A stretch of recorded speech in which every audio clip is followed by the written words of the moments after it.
Hello friends, welcome back to my YouTube channel study with Simran Malhotra. आज ये आपकी जो वीडियो नंबर है, ये आपकी क्लास नंबर 5 है, जहाँ पे हम बात करेंगे origin of the solar system nebular hypothesis के बारे में। ठीक है, इससे पहले मैंने 4 वीडियोस ऑलरेडी अपनी प्लेलिस्ट में डाल दी हैं, आप उनको देख लीजिए। जिन भी बच्चों ने उनको नहीं देखा है, मैंने आपको बोला था कि डायरेक्टली जो है आप किसी वीडियो को ऐसे उठा के देखेंगे तो इससे आपको जियोग्राफी समझ में नहीं आएगा। जियोग्राफी को समझने के लिए आपको जियोग्राफी का जो सिलेबस है पूरे तरीके से अच्छे से पढ़ना होगा। तो आपको जो वीडियो नंबर 1 है, वीडियो नंबर 2 है, उस तरीके से आपको, जैसे मैंने आपको कराना स्टार्ट किया है वैसे ही आप उसको फॉलो कीजिए। इससे आपको जो है जियोग्राफी जो है समझ में आने लगेगी। ठीक है, बिना टाइम को वेस्ट किए आज की वीडियो को स्टार्ट करते हैं, जिसका नाम है origin of the solar system and जो हमारा न्यूबुलर हाइपोथेसिस है, इसको जो है कवर करते हैं। ठीक है, स्टूडेंट्स पहले बात कर लेते हैं कि जो सोलर सिस्टम का ओरिजिन है वो कैसे हुआ था। देखो, आपके जो माइंड में भी डाउट आता होगा बहुत बार कि जो हमारा ये अर्थ है, जो हमारे ये प्लैनेट्स हैं, हमारा जो सन है, ये कैसे बना, कब बना। ठीक है, ये सारी चीज़ों का डाउट्स जो है सभी के मन में आते थे, और ये जो आंसर है इसका जो है जियोग्राफी देती है। और यहाँ पे इसी चीज़ को देखते हुए बहुत से ऐसे थिंकर्स थे, उन्होंने अपनी क्या दी, थेरीज दी। ठीक है, और उन्हीं थेरीज को हम डिस्कस करते हैं किसके अंदर, हमारे न्यूबुलर हाइपोथेसिस के अंदर। ठीक है, तो सबसे पहले ऐसा माना जाता है कि जो हमारा सोलर सिस्टम था वो 4.6 बिलियन ईयर्स अगो बना था। और किसकी वजह से बना था, ग्रेविटेशनल कोलैप्स हुआ था। एक जो था, ऐसा माना जाता है, एक जो था क्लाउड ऑफ गैसेस था। ठीक है, उस क्लाउड के अंदर गैसेस थी, डस्ट पार्टिकल्स थे, और उसके अंदर जो है एक फोर्स लग रही थी, दैट इज ग्रेविटेशनल फोर्स। ठीक है, ग्रेविटेशनल फोर्स की वजह से ही जो है कहीं ना कहीं हमारा जो सोलर सिस्टम है उसका डेवलपमेंट हुआ है। आगे देखते हैं कैसे।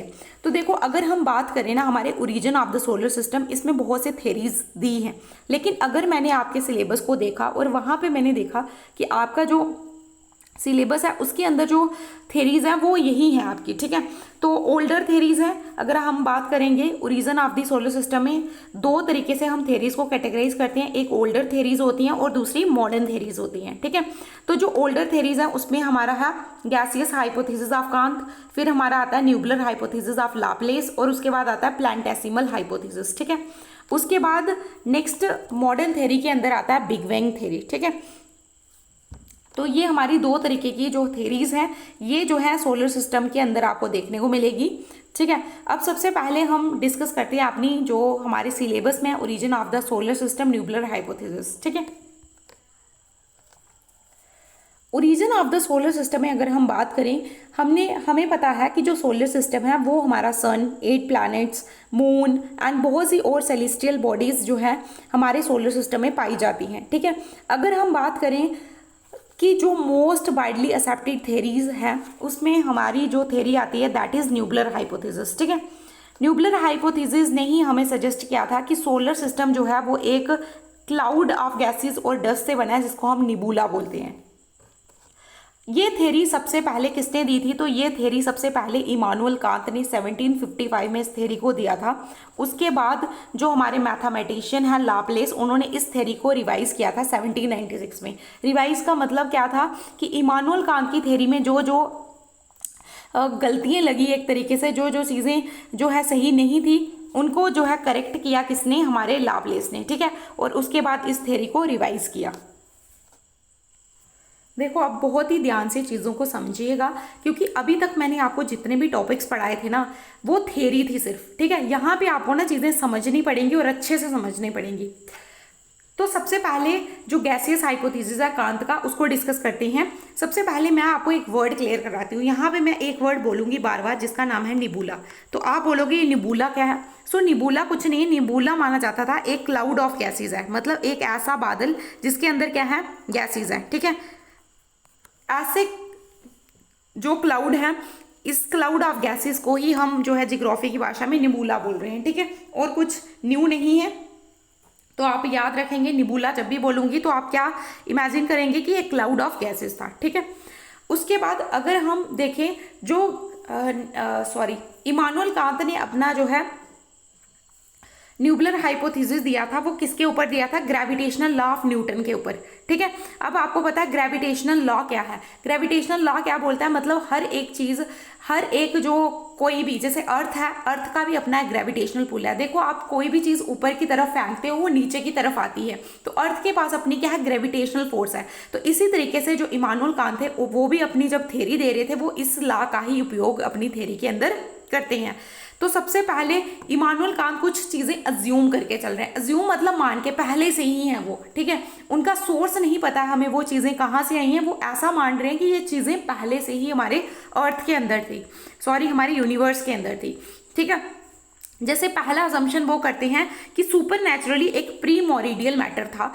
ठीक है, प्रीमोरिडियल मैटर क्या होता है, बहुत इंपॉर्टेंट वर्ड, चलो इसको समझते हैं। प्रीमोरिडियल मैटर का क्या मतलब है। प्रीमोरिडियल मैटर का मतलब है कि हमारे जो यूनिवर्स है उसमें cold, solid and motionless particle थे जो कि यूनिवर्स में पहले से ही स्कैटर्ड है। हमें पता नहीं है ये पार्टिकल्स कहाँ से आए, ये प्रीमोरिडियल मैटर कहाँ से आया, बट ये सुपर नेचुरली, मतलब हमें पता नहीं है कहाँ से आया, बट ये हमारे यूनिवर्स में एग्जिस्ट करता है।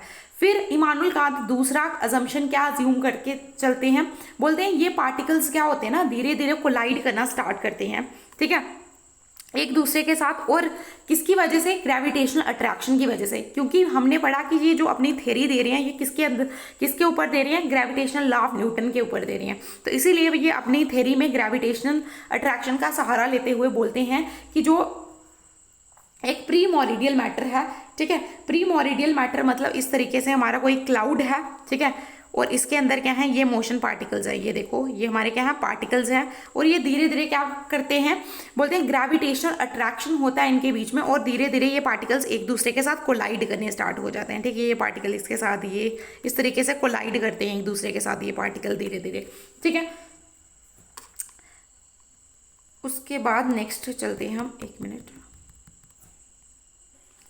अब क्या होता है कि ये धीरे धीरे जो है पार्टिकल्स कोलाइड करना स्टार्ट करते हैं, और कोलाइड करने की वजह से क्या होता है, इनके बीच में होता है फ्रिक्शन। ठीक है, इस क्लाउड के बीच में क्या होता है, फ्रिक्शन। और अगर आप फ्रिक्शन देखोगे, अगर आप अपने हाथों को, दोनों हाथों को एक दूसरे के साथ रगड़ेंगे तो इससे क्या होगा, आप देखोगे कि आपके जो हाथ हैं वो गर्म हो जाएंगे। इसका मतलब जब भी इस तरीके से कोलिजन हुआ उस निबुला के अंदर, तो इस जो निबुला है इसका टेम्परेचर क्या हो गया, जो टेम्परेचर था वो बढ़ गया। ठीक है, तो इमानुएल कांत यहाँ पे यही बताना चाह रहे हैं कि ग्रेविटेशनल फोर्स की वजह से पार्टिकल्स धीरे धीरे कोलाइड करना स्टार्ट कर देते हैं। उसके बाद स्लोली एंड ग्रेजुअली जो रेट ऑफ कोलिजन है वो इतना ज़्यादा बढ़ जाता है जो हमारा क्लाउड है उसके अंदर, और टेम्परेचर जो है वो फ्रिक्शनल फोर्स की वजह से उसके अंदर इंक्रीज हो जाता है। ठीक है, अब टेम्परेचर बहुत ज़्यादा, वो जो निबुला है, जो क्लाउड है, बहुत ज़्यादा गर्म हो चुका है। अब इन्होंने पहले माना था कि वो कोल्ड निबुला था, अब वो कोल्ड निबुला हॉट निबुला के अंदर कन्वर्ट हो जाता है। ठीक है, हमने कैसे माना ये, कि हमारे पास एक जो था इस तरीके से एक निबुला था, उसके अंदर क्या हुआ, धीरे धीरे ग्रेविटेशनल पुल की वजह से धीरे धीरे जो है पार्टिकल्स अट्रैक्ट हुए, ग्रेविटेशनल फोर्स की वजह से, पार्टिकल्स के अट्रैक्ट होने की वजह से पार्टिकल एक दूसरे के साथ कोलाइड करने लगे, कोलाइड से फ्रिक्शन जनरेट हुआ, एंड फ्रिक्शन की वजह से जो टेम्परेचर है उस क्लाउड का वो बढ़ गया, और टेम्परेचर इंक्रीज होने की वजह से जो हॉट निबुला था, ठीक है, जो कोल्ड निबुला था वो किसके अंदर कन्वर्ट हो गया, हमारे हॉट निबुला के अंदर। ठीक है, अब वो गर्म हो गया। फिर उसके बाद इन्होंने क्या बोला, जब वो गर्म हो गया, इन्होंने बोला अब निबुला ना, जो हमारा क्लाउड ऑफ गैसेस था वो क्या कर रहा है, इंक्रीज कर रहा है, एक्सपैंड। कोई भी चीज गर्म होती है वो एक्सपैंड करती है, कोई भी चीज ठंडी होती है वो कॉन्ट्रैक्ट करती है, सिकुड़ती है। ठीक है, तो निबुला जो है धीरे धीरे उसका जो है, निबुला जो है उसका जो है एक्सपैंड किया, और उसका जो क्लाउड ऑफ गैसेस था वो भी इंक्रीज करा। ठीक है, अब जो टेम्परेचर है अब बहुत ज़्यादा था, अब सॉलिड पार्टिकल्स धीरे धीरे गैसेस में कन्वर्ट होने लगे। ठीक है, टेम्परेचर बहुत ज़्यादा था। अब अगर आपको पता है, आपने पानी जो है बॉईल करने के लिए गैस पे चढ़ाया है, अगर आप ज़्यादा गैस का फ्लेम रखोगे तो आपका पानी जो है वो वाटर वेपर में, गैसियस फॉर्म में जो है इवेपोरेट करना स्टार्ट कर जाएगा। उसी तरीके से ये भी यहाँ जहाँ पे बोल रहे हैं कि जो पार्टिकल्स थे, जो सॉलिड पार्टिकल्स थे उस निबुला के अंदर, वो गैसियस पार्टिकल्स में कन्वर्ट होने लगे। अब कोलिजन रेट बहुत ज़्यादा बढ़ गया, और धीरे धीरे, अब देखो ये मेन पॉइंट है कि वो जो निबुला था ना, जो इस तरीके से निबुला हमने पढ़ा था, उसके अंदर रोटेटरी मोशन, अब वो धीरे ऐसे ऐसे रोटेट कर रहा है। ठीक है, अब वो क्या कर रहा है, ये बोल रहे हैं वो रोटेट कर रहा है। ठीक है, अब यहाँ पे बोल रहे हैं, और जैसे जैसे वो रोटेट कर रहा है उसका जो साइज है, ठीक है, अब कोई चीज गर्म है उसका क्या है, उसका रेडियस भी इंक्रीज होता है। अब रेडियस इंक्रीज होगा तो निबुला बहुत फास्टर रेट से जो है क्या कर रहा है, रोटेट कर रहा है।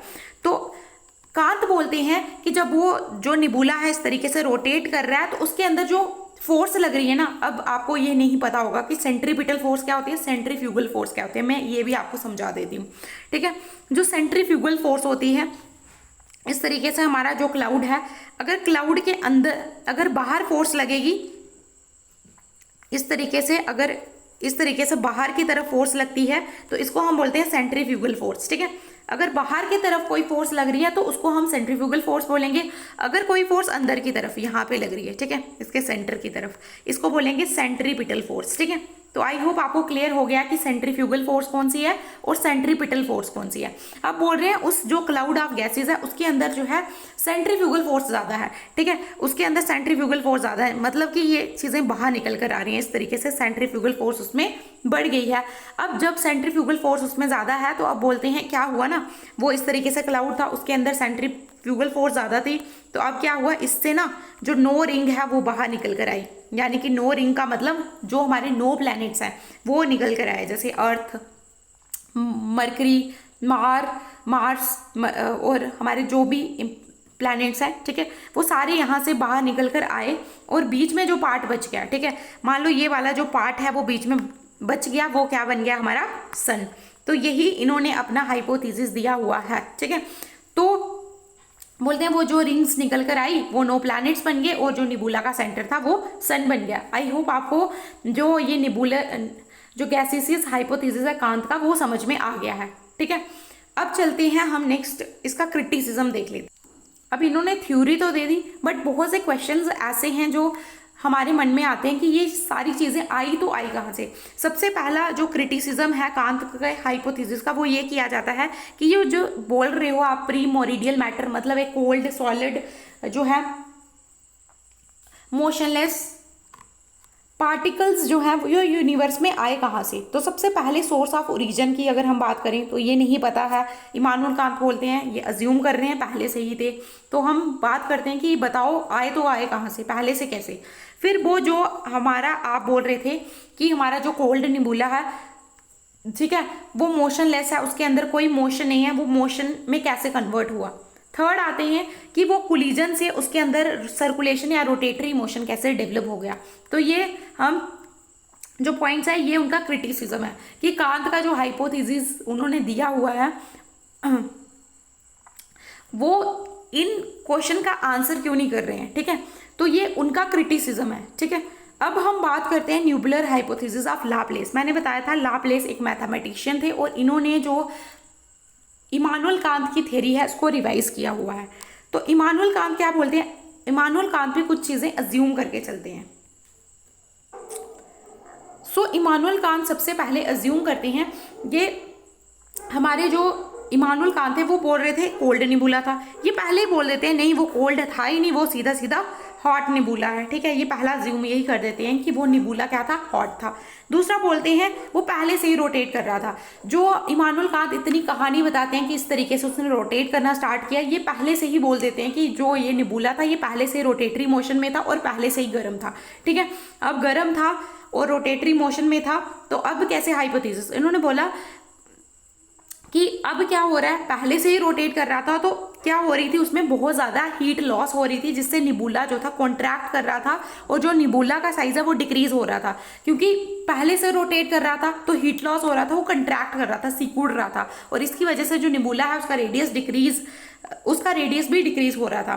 तो ये यूज़ करते हैं यहाँ पे एंगुलर वेलोसिटी। एंगुलर वेलोसिटी का मतलब है कि जैसे जैसे हमारी जो स्पीड इंक्रीज हो रही है वैसे वैसे जो रोटेटिंग स्पीड बढ़ रही है, ठीक है। तो ये क्या बोलते हैं कि जो आउटर कूलर पार्ट था ना निबुला का वो ऐसे रोटेट कर रहा है, पहले से रोटेटरी मोशन में है, तो जो आउटर पार्ट है, जो बाहर का पार्ट है वो ऐसे सीधा बाहर आ जाता है और इससे क्या बनते हैं हमारे 9 प्लैनेट्स बन जाते हैं, 9 रिंग्स बन जाती हैं, ठीक है। तो बोलते हैं इसी तरीके से ये भी बताते हैं कि जो बीच वाला पार्ट है वो हमारा सन बन जाता है और जो बाहर निकल कर आ गए वो हमारे क्या बन गए, प्लैनेट्स बन गए। तो ये भी इस तरीके से अपनी जो थ्योरी है वो देते हैं। सो इनको भी क्रिटिसाइज किया जाता है इनकी थ्योरी के लिए। सबसे पहले बात करते हैं कि जो ये निबुला की तुम बहुत ज़्यादा बात कर रहे हो, ये क्लाउड ऑफ गैस आया कहाँ से, इसका ओरिजिन क्या है, ठीक है। सबसे पहले ये क्वेश्चन किया जाता है। फिर इनको बोला कि आप पहले से ही बोल रहे हो निबुला गर्म है और निबुला के अंदर हीट है, तो पहले बताओ ये सोर्स ऑफ हीट कहाँ से आई, रोटेटरी मोशन कैसे निबुला के अंदर डेवलप हुआ, दूसरा क्वेश्चन। फिर ये बोलते हैं स्पेसिफिक नंबर ऑफ प्लैनेट्स, कि क्यों उससे 9 ही प्लैनेट्स क्यों बन रहे हैं, ठीक है, 9 से 10 क्यों नहीं बने, या 9 से कम क्यों नहीं बने, तो स्पेसिफिक नंबर ऑफ प्लैनेट्स 9 ही क्यों बने। तो ये इस तरीके के क्वेश्चन जो है लाप्लेस के हाइपोथेसिस को भी किए जाते हैं। तो अभी तक हमने क्या पढ़ा, एक बार क्विकली रिकैप कर लेते हैं। सबसे पहले मैंने आपको पढ़ाया इमानुएल कांत की जो थ्योरी है उसको हमने पढ़ा, और उसको किसने रिवाइज किया था। सबसे पहले इमानुएल कांत ने जो है अपनी थ्योरी को दिया था 1755 के अंदर, ये मैंने अभी आपको पढ़ाया। और इसके अंदर इन्होंने क्या दिया था, न्यूबुलर हाइपोथेसिस, ठीक है। न्यूबुलर हाइपोथेसिस में मैंने बताया आपको निबुला क्या होता है, निबुला क्लाउड ऑफ गैसेज होता है, ठीक है, जिसकी बार बार हम बात करेंगे, मैंने आपको बताया था।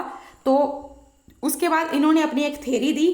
थ्योरी के अंदर क्या था कि हमारा एक निबुला था जिसके अंदर जो है धीरे धीरे ग्रेविटेशनल पुल की वजह से क्या हुआ, कोलिजन जनरेट हुआ, कोलिजन की वजह से फ्रिक्शन होने लगा, और फ्रिक्शन की वजह से वो जो है कोल्ड निबुला से हॉट निबुला बन गया, और धीरे धीरे उसके अंदर एक रोटेटरी मोशन जो है शुरू हो गया।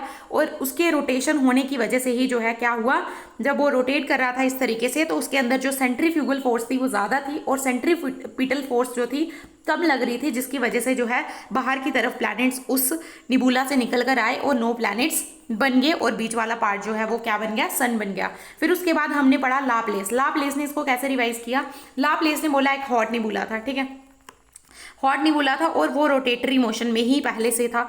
तो क्या हुआ, हॉट था, रोटेटरी मोशन में ही था, तो स्पीड बहुत ज़्यादा थी, तो हीट लॉस कर रहा था। तो इससे क्या हुआ, धीरे धीरे उसमें से भी क्या हुआ, 9 प्लैनेट्स बाहर निकल गए, और इससे जो है बीच वाला पार्ट हमारा सन बन गया, ठीक है। उसके बाद हमने अगर क्रिटिसिज्म की बात करें तो लाप्लेस का भी क्रिटिसिज्म हुआ कि निबुला कहाँ से आया, ठीक है, ये स्पेसिफिक नंबर ऑफ प्लैनेट्स ही क्यों बने, ये सारी चीज़ें हमने देख ली आज की वीडियो में। आई होप आपको आज की वीडियो अच्छी लगी होगी। अगर आज की वीडियो अच्छी लगी है तो please like share and subscribe to my YouTube channel. So मिलते हैं नेक्स्ट वीडियो में। ये जो थोड़ी वीडियो है या फिर जो ये टॉपिक है ये बहुत ही ज़्यादा मतलब हम कह सकते हैं इजी भी नहीं है, बहुत ज़्यादा डिफिकल्ट भी नहीं है। अगर अभी आपको समझ में नहीं आया तो 2 बार वीडियो को देखना, बट आपको समझ में आ जाएगा। मैंने पूरी कोशिश की है कि आपको ये समझ में आ जाए, ठीक है। So meet you in the next video, till then bye bye.